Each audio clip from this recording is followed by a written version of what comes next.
May namumuong plano itong si Aurora. Matapos niyang matuklasan ang mga kakaibang nangyayari, pwede niyang pagsamantalahan ang kahinaan nga nitong si Galvan nang sa ganun ay magamit din niya ito upang idiin itong si Sam. Ang akala nitong si Sam ay kakampi niya itong si Aurora, subalit pinapasakay lamang siya dahil meron siyang maitim na plano. Kunwari ay pumapabor si Aurora dito kay Sam. Nang sa ganun ay makalayang itong si Francis.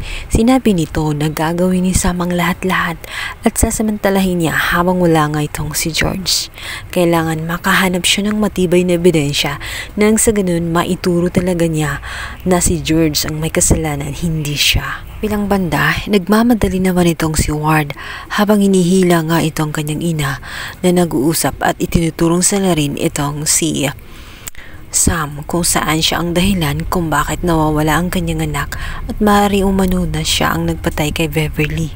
Diya umano niya ang mga bagay na iyon nang sa ganun ay madidiin sa kasalanan itong kanyang anak na si George dahil alam niya na magkaaway ang dalawa at walang ibang mapagbibintangan kagaya ng inaasahan ay ang kanyang anak na si George, lalong-lalo na itong si Galvan. Ay kinausap na nga ni Ward ang kanyang ina na nagparamdam na ang kanyang ate George at kasalukuyan naroon sa ospital, kung kaya't nagmamadali nga ang mag-ina at pumunta na agad-agad sa ospital. Narinig ni Jericho at ni Peter ang sinasabi nga nitong si Ward kung saan ospital sila pupunta, kaya naman alam din nila kung saan sila pupunta. Akala ng mag-inang si Ward at itong si Ruth ay walang nakakakita sa kanila, walang nakakarinig. Nais nila kasing isekreto, lalong-lalo na dito kay Sir Galvan dahil malamang susundan sila nito. Ngunit ang hindi nila alam ay may nakarinig sa kanila at agad ding nagsalita na sinabi nito na alam na nila kung saan naroroon itong si George at kung saang ospital, kung kaya't sa di inasang pangyayari ay sumunod nga itong si Galvan na galit dito kay George. Mukhang magkakasakitan pa nga itong si Ruth at itong si Galvan dahil may hawak-hawak nga siyang kutsilyo. Ayaw niyang panapitin si Galvan sa kanyang anak. Baka kung anong gawin, ayaw din niya na makulong ang kanyang anak dahil para sa kanya wala itong ginawang masama at walang kasalanan, walang kinalaman sa mga nangyayari kay Beverly. Sa kabilang banda, abala naman itong si Sam ng paghahanap sa loob ng kwarto nitong si George.